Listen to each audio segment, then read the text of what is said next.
Welcome to Perusing's Appraisers on Purpose podcast.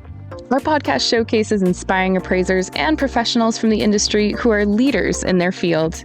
How did they get to where they are? What have they learned along the way? What can we learn from them? Your host is real estate investor, entrepreneur, and appraiser, Michael Hobbs. Well, good morning, good afternoon, or good evening, wherever you're at and whatever time of day it is as you're getting the opportunity to take in this podcast, this version of Perusing's The Power of Values. We are really just delighted to have James Stafford with us today and hear a little bit about his experience. Jim, thanks for joining us. Well, thank you for having me.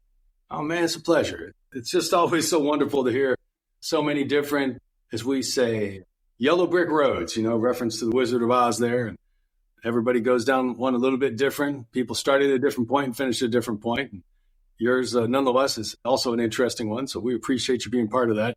And, again, we appreciate the friendliness. We appreciate the generosity of everybody listening. Whatever platform you're listening on, please go ahead and like that. But more importantly, continue to do the great work you're doing by sharing this out. It has been just wonderfully affirming, not just for the industry, but also for all of our guests, just to hear the feedback from maybe people they haven't heard from in a while or people they've never heard from, and just saying, hey, thanks so much. I get a lot out of that and I enjoyed it so much. I shared it with a couple people in the industry and a couple people outside of it, because like so many people, they didn't start out in this industry. It was somewhere else they got into it. So from that, we're going to jump right in. And Jim, we want to know, were you born this way, or how did your life come to intersect the appraisal and valuation profession? It was totally in my DNA. It was in your DNA. Oh, my goodness. There's a DNA strain out there we didn't know about. Yeah, I probably win the prize of how far my family goes back being appraisers. Wow. Tell us about that.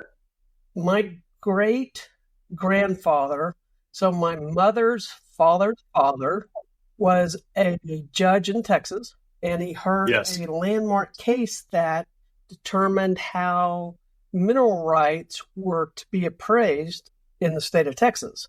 And for people that don't know, in the state of Texas, we don't have income taxes. We just have property taxes. So you don't have income taxes? No, we do not have income taxes. Oh my, can you export that to my state of Illinois? It's not my home state, but it's where I call home these days. I would greatly appreciate that. That would save us in the vicinity of 10-ish% all the time. So in the 1920s, it was discovered that Texas had a very large oil deposit, mineral interest all over the state. So the local taxing jurisdictions realized that they're going to have to start taxing them. My great-grandfather heard this landmark case, and he got done with it, and he realized all these counties around the state are going to need somebody to figure out the values for them for property tax purposes. Oh, got it. So he wasn't a petroleum engineer, but he partnered with one. In 1925, they started a business, and that's what they did, was provide valuations for mineral interest in the state of Texas. That's amazing. So they were a valuer of assets. In this case, it's mineral assets. Yeah, it's kind of funny. My great-grandfather really wrote the book on how to value in-place mineral interest. He was the first. I mean, he was it. So they started this firm, and it grew. And then my grandfather went to law school and was an attorney. And then during the war, he joined the FBI as an agent. And then after the war ended, he left the FBI due to some stuff that was going on. And he took it and just made it even a bigger organization. And they started doing data processing stuff and started creating tax rolls for counties. All the computer, in the 60s, was a computer, all the mainframe, all that stuff. So they started producing computerized tax rolls, tax notices, and that became a big part of that business. And they had the mineral interest valuation. But then they started doing industrial valuations too, for all the gas cracking plants and processing plants and just really high-end industrial properties that these counties need to get a value for. So, and then in the 60s or 70s, I believe oil was found in Alaska or whenever it was, but they started the values up in Alaska. Yes. So there was that. And then my grandfather had a younger brother, about 8 years younger than him, that didn't go to college. He was kind of a rebel. He was for a while a professional bull rider. Oh, I thought you were going to tell me he was running Shine or something. I'm like, no, but he was a very interesting guy. He got to play while my grandfather worked, but he ran the ranching operations. We had my great grandfather was an entrepreneur, to say the least. He bought and sold ranches all over the state. It was my grandfather and my great uncle that ran them, that knew what to do with them. wow. My great uncle, he got involved with appraising ranches and farms, ag land. Okay. So he had kind of a side business going on. I arrived on this earth in 1969. What a year. Yeah. And I was a little bit of an interesting kid. I didn't speak until I was about 4 years old. Oh my gosh. And then let me guess, you were just regurgitating depreciation schedules. Yeah. And then I really couldn't read until the sixth grade. Eighth grade, they determined, I was dyslexic and ADHD and all that. And I grew up in the city of Lubbock, which is in West Texas. And my grandfather, the one that ran the business, they were in Fort Worth, and I really never knew them. But in the 11th grade, I ended up going to a school in Dallas for kids with learning disabilities. And it completely changed my life. I mean, and the reason why that happened was the 10th grade, I was in a drafting class and I fell in love with it. It was the first thing in my life that I really could understand. I have a very good concept of scale and just design and just doing all that, right? Drawing, sketching stuff. 10th grade, I went to the counselor. I had a meeting with the counselor and said, I want to go to college and I want to be an architect. And he said, well, you're not college material. I didn't have the grades to get into college, right? Well, that wasn't going to work. So thank you for your vote of encouragement there. Yeah. Like they say, it just takes one teacher to have a successful kid. Well, it just takes one counselor to end up in prison, unfortunately. Yeah, that's true. That's true. But I appreciate you've only been in prison 3 times, Jim. I mean, that's But I went to the school, then I graduated, and I went to TCU in Fort Worth. I started. Jim, congratulations! You are our first TCU graduate, alum, if you will, here on the podcast. Yep, that's quite an accomplishment. I've spent some time down at TCU. A lot of that training that I do in Fort Worth happens over in that area. So my grandfather's business was right around the corner from the campus, so I worked there during my college years. I was a night computer operator, which I ran all the batch jobs of that night. They had this laser printer. You have to remember, this was late 80s, early 90s. There's this laser printer the size of a car. It would print out, tax rolls and stuff. Yep. 30 pages a minute, which is, your desktop printer does that now. But back then it was reel-to-reel tapes, old school, it was all commands. There wasn't, it wasn't GUI or anything like that.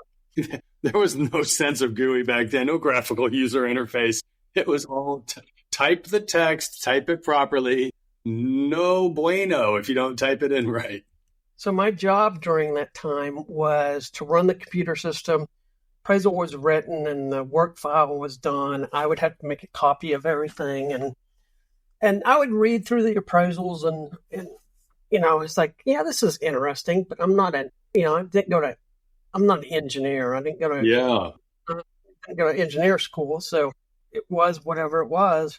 There was one day that I'm reading this appraisal and I'm looking at it and I'm going, and I have a pretty good understanding of math. I'm not a very good writer at all. I can decently read now, but I'm not a very good writer. But numbers make sense to me. And I'm looking at this thing and I get my calculator out. Math doesn't match up. And then I do it backwards to make sure that something else is going on. Here's the answer. He's plugging this thing in. So if he plugs it, it's not working. So I got a sticky note and I said, hey, I think your numbers are wrong. And they take the stuff and put it on his desk. And the next day, I'm doing this at night. This is probably about 7 o'clock at night or whatever. The next day, he comes into his office and all hell breaks loose. Like it went from I'm fired to now you can't fire the boss's grandkid to, oh my God, we need to have Jim start reviewing all the math that we're doing before we. Oh my God, he's phenomenal. So I'm seeing, the appraiser's work, and we would find little things here and there, but that one was, that led to a huge discrepancy. Yeah. Nobody had caught it. So then one of my jobs was I was responsible for making copies of the work file. Yep. And then send them off. And I'd get in the van and take them to offsite storage. And then it was also my responsibility when they needed a file to go get them. Yep. And I swear, every single time when I needed to go get a file, it was in the bottom box in the back pile, the very, It's the worst. And it would be the summer, and it'd be 110 degrees outside. I'm in this storage locker, just burning up. Mm-hmm. And I was just like, guys, we got to figure out a better filing system here. Throwing these things in a box and putting them in piles is not going to work. So, wow. Get one summer organizing the whole storage facility, but through my whole time in college, I never even thought of appraisal as a career. It just never even. Oh, fascinating. So I majored in economics and minored in geology. Oh, wow. Fascinating. Yeah, a couple of classes. I took like the economics of real estate, which is appraisal 101. It is. It really is. Yeah, appraisal 101, sure. Best use and, just all the appraisal 101 courses and it is like, yeah, this is pretty interesting, but what am I going to do with it? And then, took capital markets, and we talked about things like how mortgages are bundled up and sold off markets, how that whole system worked back then. Back then. You talk about some boring stuff. Hey, we take these mortgages. Hey, you know what? It may be boring, but that was so ridiculously profitable. Oh, yeah. Well, yeah. Back then, it was all standardized. It was all, triple A rated stuff, right? Yeah, it was a different story. There's some private label stuff happening, but nothing like we saw. So I graduated college, and I had a job waiting for me. One summer in high school, I worked at a lumber mill in a lumber yard. Yeah. I cut pickets for picket fences, like the ends of them. I know, yeah, you got to cut that angle on them, right? Yeah. So and you put them up there, and so I did that one summer, and the manager of the place was a TCU alumni, knew my parents, and he offered me a job. So I was like, yeah, sure, I don't have anything else going on. And I didn't realize it at the time that my grandfather and my great uncle were going to offer me a job with the company helping my great uncle with his work. And that was never brought up. But so I went to work, and the company was Georgia Pacific, the big. Back in the day, man, they were little Georgia Pacific back then as opposed to big Georgia Pacific now. Yeah.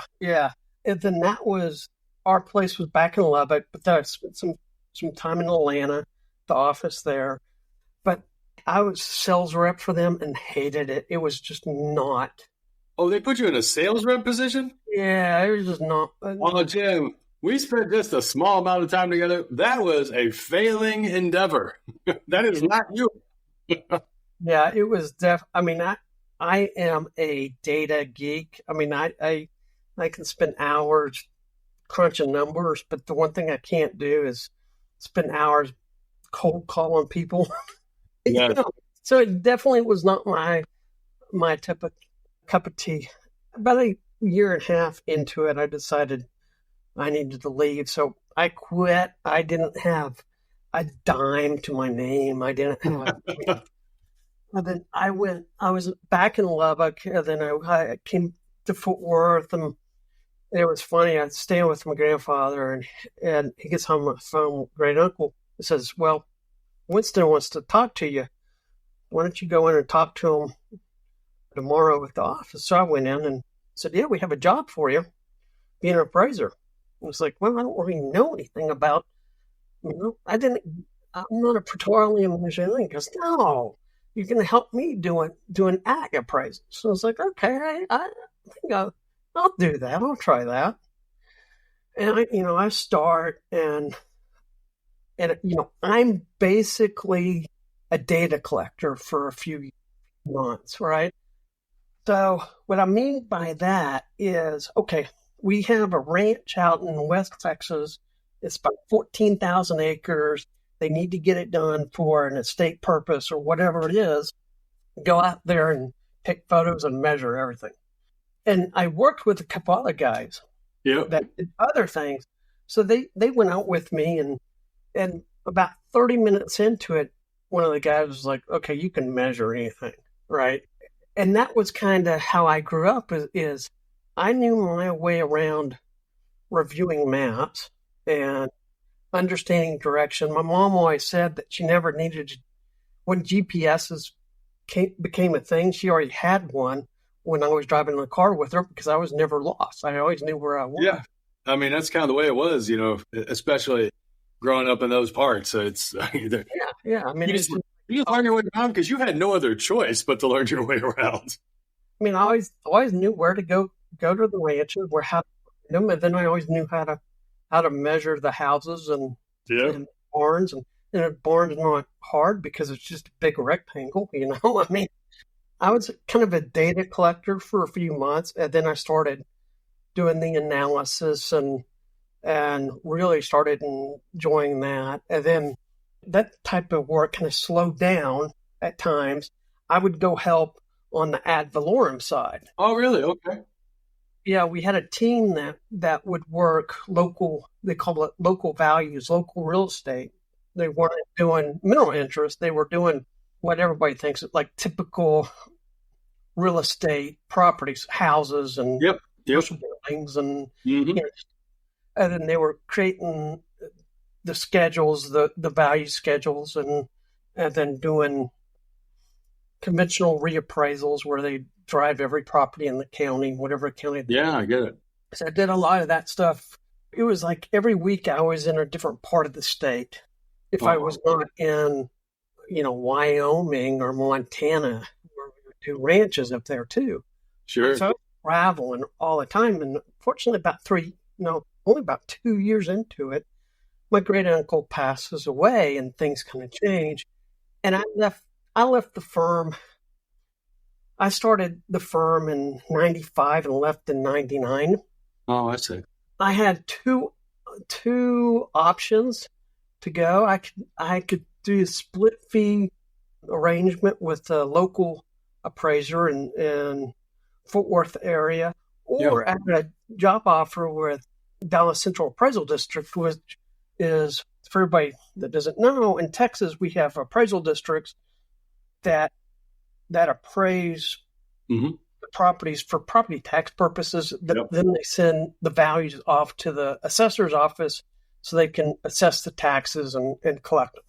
Yeah. So we have this. It's just a totally different type of system.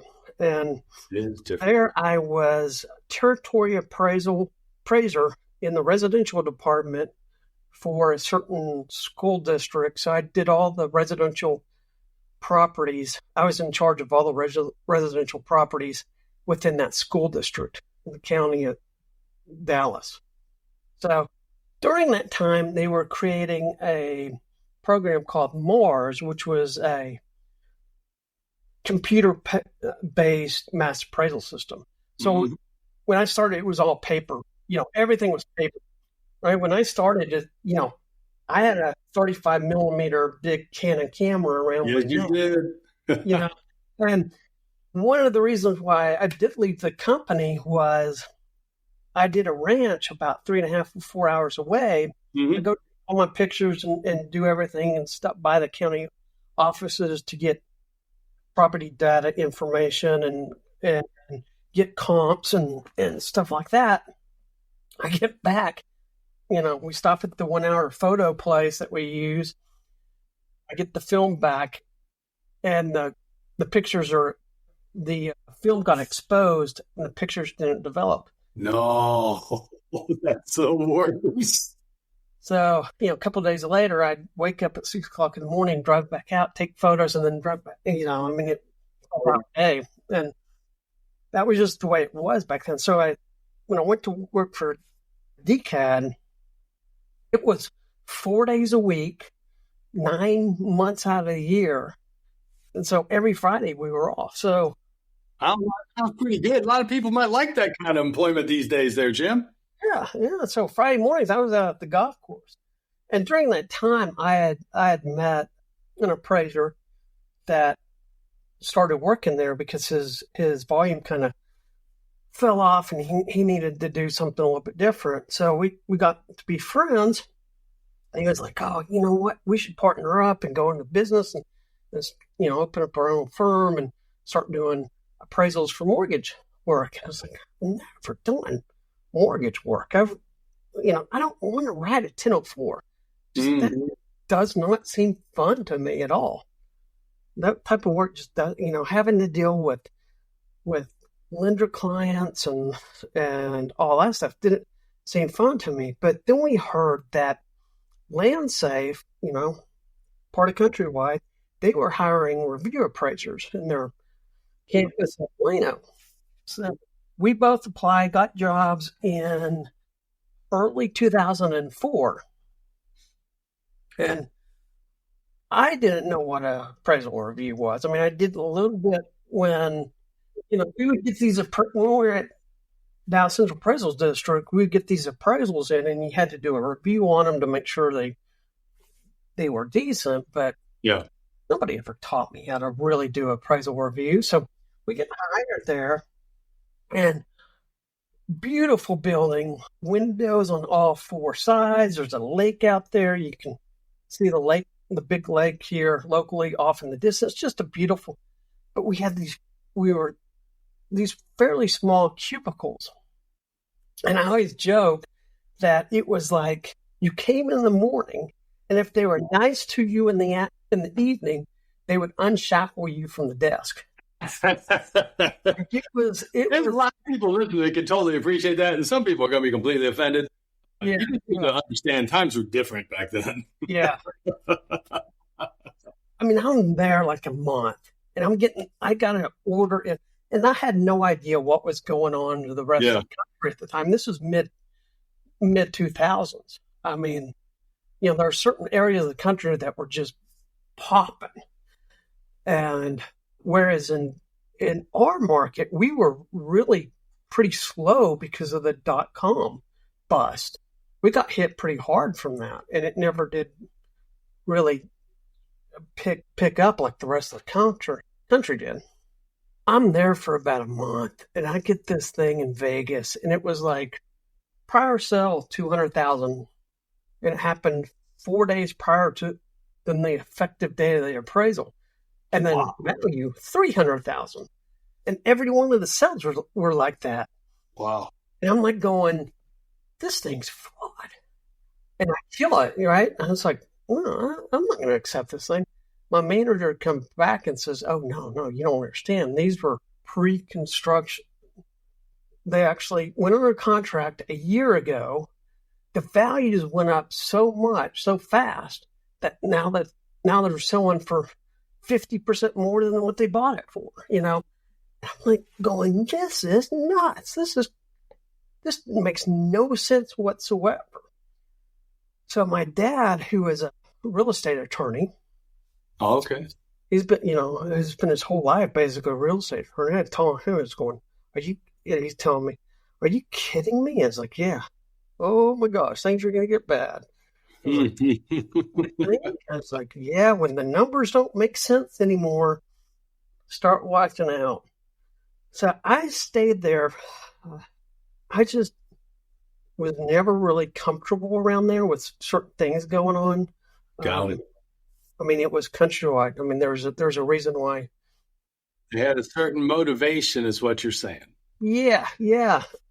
You would get something across your desk and you were like, I'm not signing off on this deal. Got it. And manager would come back and say, no, you have to. We have a relationship with these people. Then I realized that we weren't there to review for quality. We were there to review, to charge the brokers a fee for the company. We were a profit center and not a risk,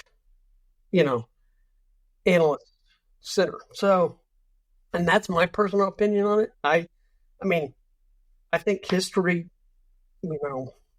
says I'm right with that. Mm-hmm.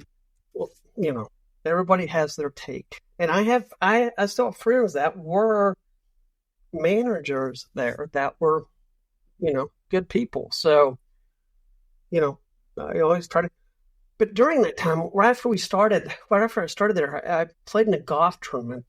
Countrywide had a golf tournament, and we were talking to one of the guys that were paired with me, and he's been around the mortgage industry for a long time.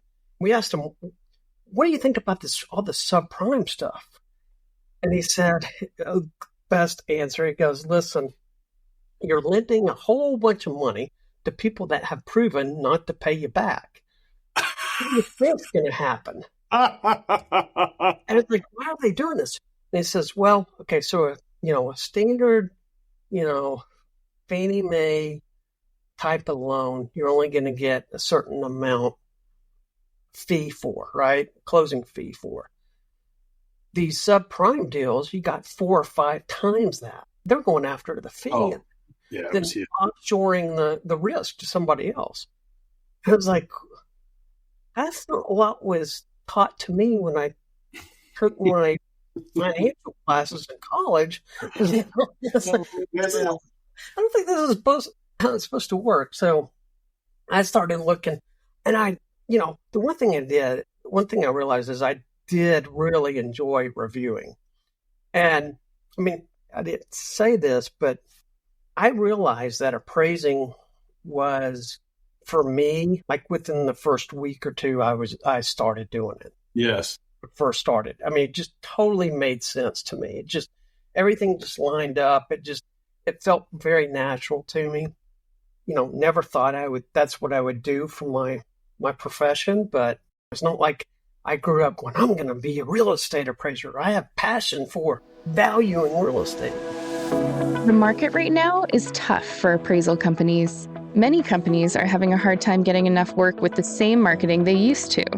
Is your company struggling, having a hard time getting new customers, or getting additional work from existing customers? The answer to this problem is easier than you think. Do more business with the people you already know. Over 10 years, the average U.S. appraisal firm meets over 17,000 potential customers. That's a lot of people you could be doing business with right now. But it's a big problem if you don't have a proven process to communicate with them. StoryLux turns this problem into an opportunity to grow. Our advanced AI marketing tool can rebuild your contact lists and harvest long-forgotten communications. Imagine reaching out to everyone you've ever met with just one click. For the cost of 1 or 2 appraisals a month, StoryLux helps you reconnect and market to people who already know you, like you, trust you, and want to do business with you. Act now by contacting StoryLux today to turn your business growth dreams into reality. Email appraisal@storylux.com. That is appraisal at STORYLUX.com. And now back to part 2 of the episode. Once I got to a review, I really enjoyed that. I mean, it's a totally different mindset. It's, than creating your own value. It's just interesting. But when I was at Countrywide, I realized something about these 1004s. It was how they were written. Everything was so vague. So I was looking for a different place to land. I wanted to keep reviewing, but I wanted to be in a different environment. So I was looking, and I applied for different places. Nothing really felt right. And this one came up, and little company known as Aurora Loan Services came up. I applied, and then I had a phone interview with the manager. And we had a very interesting conversation with the head of LandSafe, which I won't go into, but he gave me some. Of course, no need to do that. Exactly. Yeah. You can read books on that in the columns. Yeah. And so we had a pretty good phone interview. I was like, that's nice. And, then I get a in-person interview. So, we schedule it up, and then when you leave, so I go during lunchtime to have this interview, and I arrive there, and they're like, oh, this person's not here yet. And I'm like, what are my interviews like at noon? It's like, well, no, he's still coming in from the airport. Your interview wasn't till 1 o'clock. They had messed up the time. Okay. Due to the, time differences between Dallas and Denver. Okay. So I said, I need to go run an errand real quick, and I'll be right back. And when I was running an errand, they called me, says, hey, he's here. He wants to talk to you. So I go in and, having this interview where we're talking about appraisals, and I said, hey, I've been doing this for about a year now, and it's like these appraisers, how they write these appraisals would never fly with how I learned it. It's all very vague. And the chief appraiser said, yeah, in the residential mortgage world, we're trained to be specifically vague. He said, we're specifically vague. Now, the chief appraiser or loan services was Jim Park, who is now fascinating. Yeah, who is now head of Appraisal Foundation, Appraisal Standards. He has a title. The Lord. Yeah, he has a title. I call him the chief appraiser, chief appraisers. So they offer me the job, and much smaller office. But when I go in, there's so much activity. And it was a local underwriting center. So it was a whole bunch of underwriters, and then we had our own little area for the reviewers. And there's 4 reviewers in the Richardson office. And I get there, and I'm the youngest guy by 20 years. Holy cow. There's a MAI SRA. There's another MAI, and then there's an appraiser didn't have a designation. I didn't think we did work for ALS. I don't remember them doing any commercial work, did they? No, they didn't. But okay, I was just curious. These guys have been around so long that they had. Oh no, I get it. Yeah, I appreciate it. And one of the guys was originally from Atlanta, Georgia, and he was in a prior role. He was a chief appraiser with one of the big banks there, and had interesting stories. But and I was there for only about 2.5 years. But I got to sit in, we had this little cubicle. I don't know what you call it, like a cubicle farm, basically. It is called a cubicle farm, Jim. That is the beautiful, beautiful, and hilarious reference so often in that hit show, The Office. Yeah.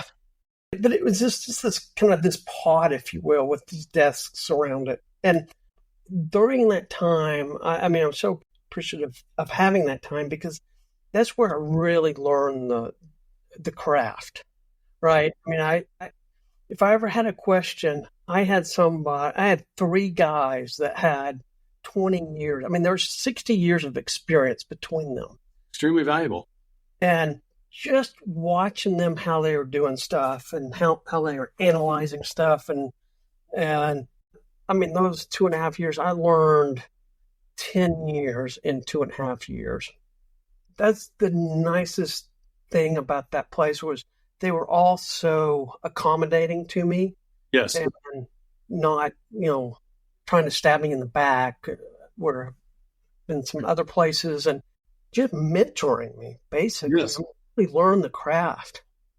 And I look back at it and I'm going, why did Park hire me when I had really no experience reviewing? I mean, I was pushing paper at LandSafe, right? I mean, that was our job, was just rubber stamp stuff and move it on through the chain. And I found so much. It's sad, but I found so much fraud and gross misrep. So what we were doing was we were a wholesale lender and a correspondent lender, but we weren't obviously the broker. So we were buying loans and packaging up and selling them, right? Yeah. The appraiser wasn't writing the appraisal for us. They were, the client was the broker at the time. I was just flabbergasted at the stuff that appraisers were doing.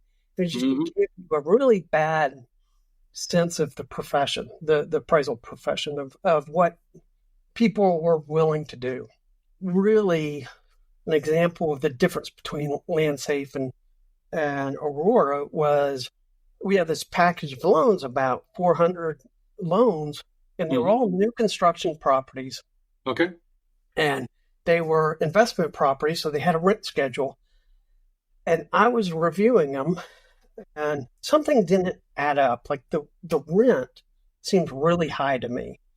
But the appraisal itself looked golden. It had 3 sales from the subject's neighborhood. It had a resale from the subject's neighborhood, and then it had a resale, it out in a competing development. And something's not making sense when we're reviewing these things.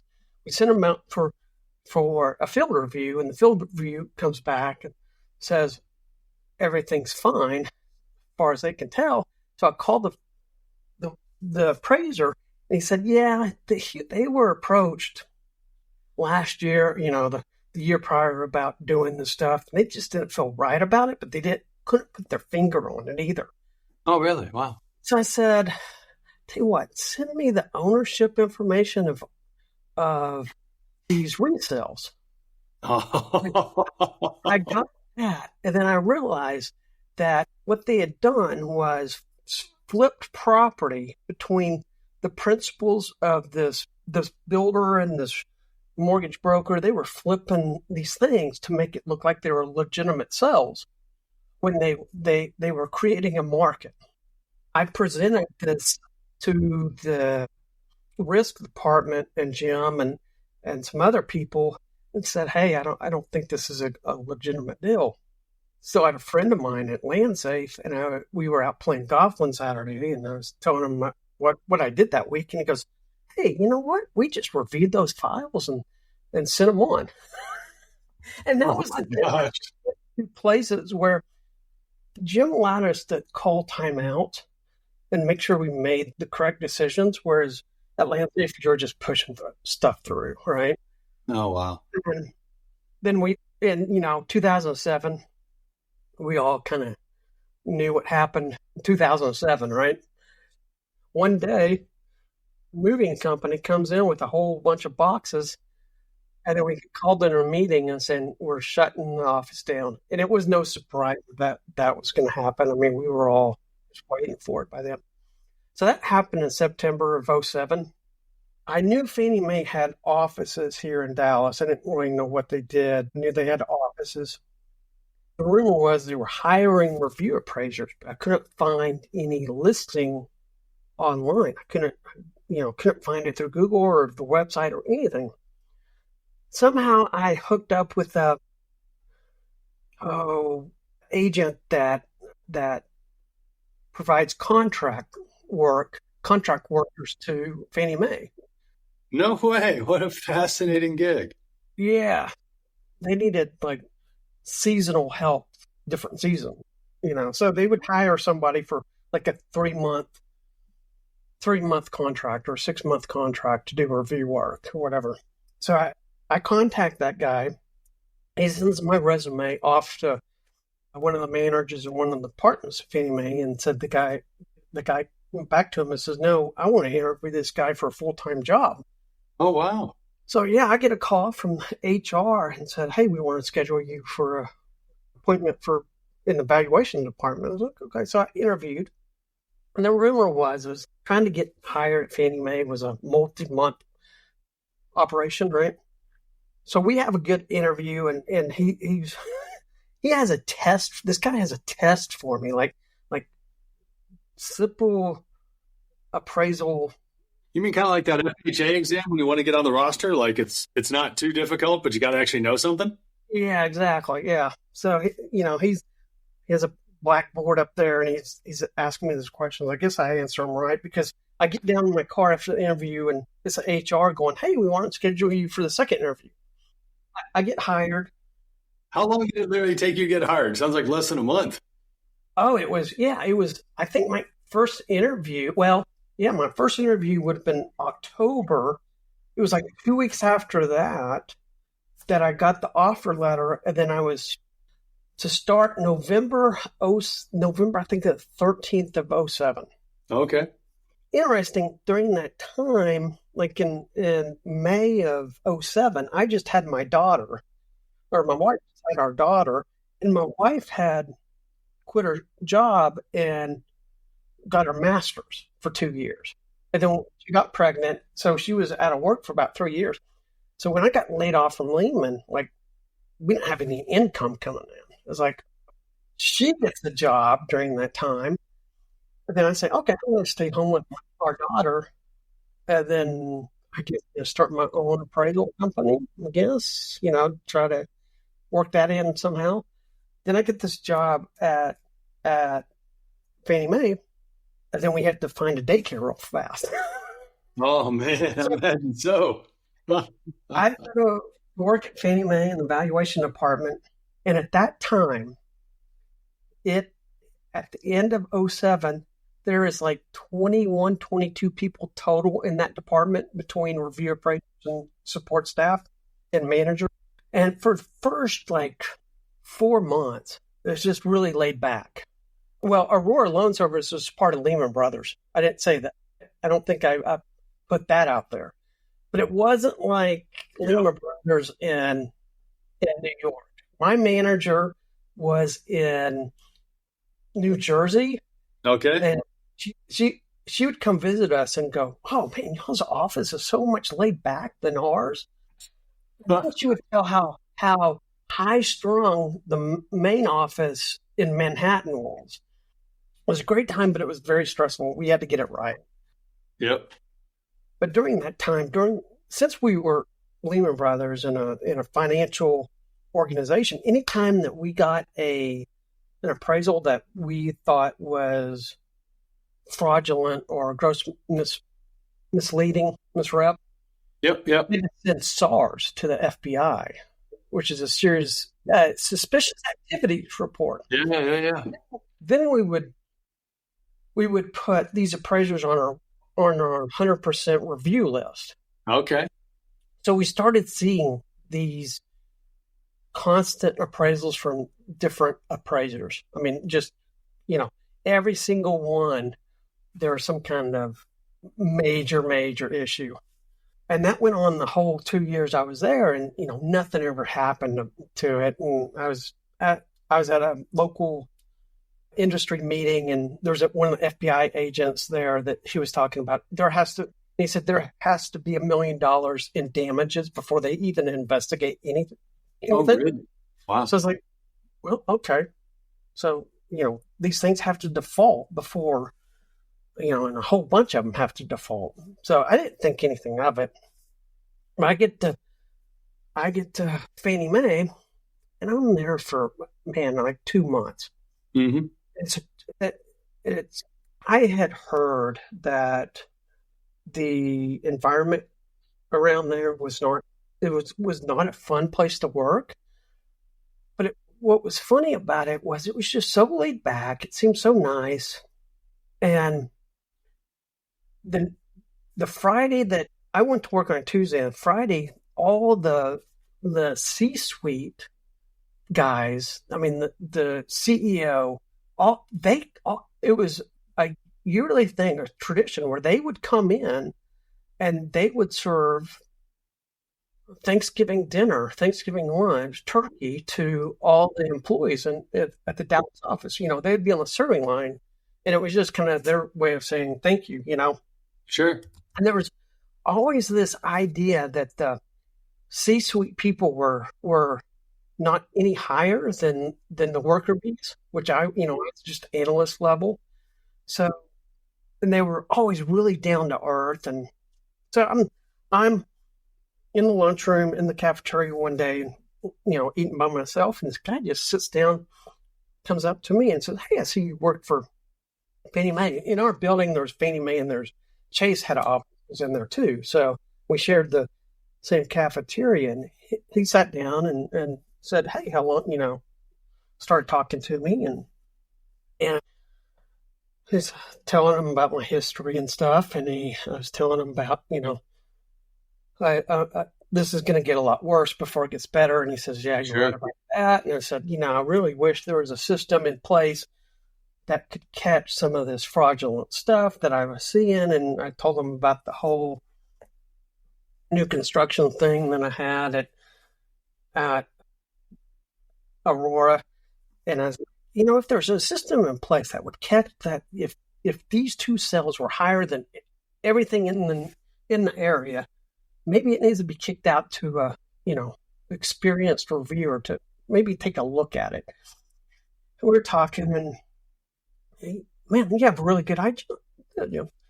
And I said, "So, hey, so what do you do here?" Thinking that he was just one of the other guys. That is hilarious, Jim. I realized I was speaking to the head of single family. Oh my gosh. Hey, who are you talking to, Jim? I'm not going to say names. That's all right. Let's say hello to him. I'll send him a text. Let's say that he went all the way up the ladder at a certain point. And you have really interesting ideas. And I was like, "Yeah, well, thank you." I was like, "Oh, crap. I hope I didn't say anything bad." That afternoon, my manager comes to me and said, "Hey, I heard so-and-so sat down with you at lunch today." And I was like, "How did you hear about that?" Right? Because, "Oh, yeah, he told me he was impressed with what you were saying." It's like, okay, that's nice. So the spring of 2008, I mean, we're a ragtag organization. I mean, when I started Fannie Mae, it was like a mom and pop shop at that time. I think there was 300 people in Dallas offices, something like. I mean, just small. For what we were managing, the amount of people that were there was pretty astounding. So my manager comes to me one day and says, "Okay, we're going to start doing." So what my job was at Fannie Mae was to do value reconciliations on REO properties. Well, I got to tell you, it's a fascinating undertaking that most people have never had a chance to do. And you got to get good to do that. I mean, and I'm not saying that from a place that actually we're pretty good, but I mean, it took us a long time. And like your background came through, generations of exposure. Mine just came through tons of investing and lots of headaches.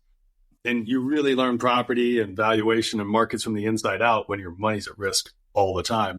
But man, that is a phenomenal learning opportunity to get to do those reconciliations. Yeah. So we had an appraisal and a BPO typically. Yep. And we'd have to reconcile a value. We'd have to reconcile usually an as-is value, and then what we thought repairs were going to be, then an as-repaired value. And then when I started, we had a computer, and then we had one screen, one computer screen. And Yes. that was pretty much it. And we didn't have a third-party data source. We had our database, and then we'd have to run our own queries using business objects, which was like a program that you had to run to get the data out of that database, right? You had to run the query. And then to crunch that data, you had to build something in Excel so it was we just didn't have good data. Well, it wasn't just the good data. It was also, I mean, you were at a point in time where the analytical capability, it's hard for people to understand how little was available back then. Yeah. I mean, when I was doing reviews, we didn't have when I was doing front end reviews, we didn't have a third party source out there. I mean, we had a listing of other sales in the neighborhood, and that was pretty much it from one of the data companies. Yeah, one of the providers. Oh my goodness. Yeah, and then that spring, 2008, my manager comes to me and says, okay, we're going to start doing short sale valuation reconciliations. Okay, so what's a short sale? Oh, that's okay. So why would you know what a short sale is? I mean, unless you've been around like some of the bowels of property in Europe,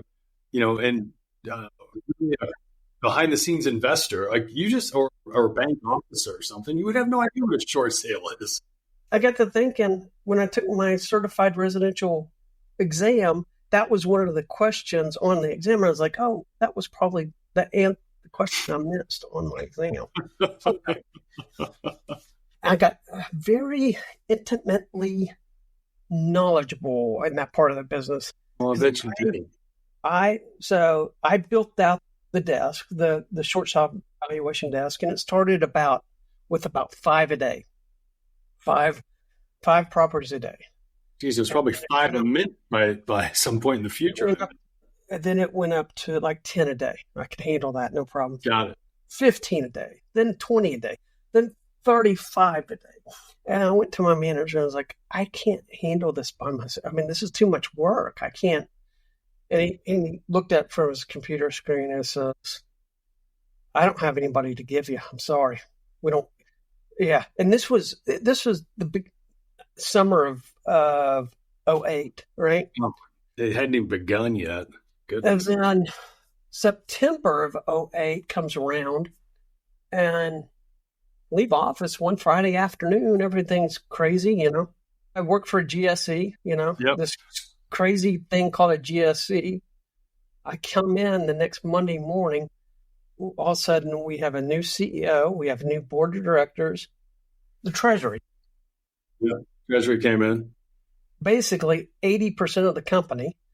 So all of a sudden, I work for a GSE, which is an interesting thing, to what I called a GOE, a government-owned enterprise, because that's what we were. That was when Fannie Mae was put into conservatorship. Yeah, and that's what they call it, is putting it into conservatorship. But it was, if you talk to the CEO and the head people, and the board of directors, it was a hostile takeover over the weekend. Yeah, I mean, it really was.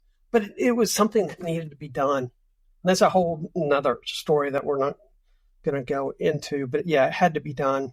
No, Jim, I mean, that part's absolutely fantastic. And what we're going to do is we're going to take a quick pause here, and we're going to have this be segment 1, and then we're going to come right back in segment 2 and continue. Because this is just such a healthy perspective of what's happened in the past in a first-person voice that it really does contribute to the well-being and the good practice of professionals to know that, like, here's what happens when you do it wrong, and here's what happens when you do it right, and here's all the pieces, how you put these pieces together and rebuild things. So I am absolutely thrilled about that. Thanks for listening to this week's episode of Appraisers, Appraisers on Purpose. We hope you enjoyed learning from the amazing professional paths and achievements of our beloved guests. Before we go, please subscribe on your listening channel, Spotify, LinkedIn, YouTube, and other podcast channels. to hear more from appraisers and valuers regarding their life and their work. After you drop a comment below, who is one friend and peer you can generously share this episode with? If you have any suggestions or questions for future episodes, we'd love to hear from you. Just send us a message on LinkedIn and we'll be sure to get back to you. Thanks again for listening, and until we're together again for the next session of Paru Zing's Appraisers on Purpose, create the change that you seek.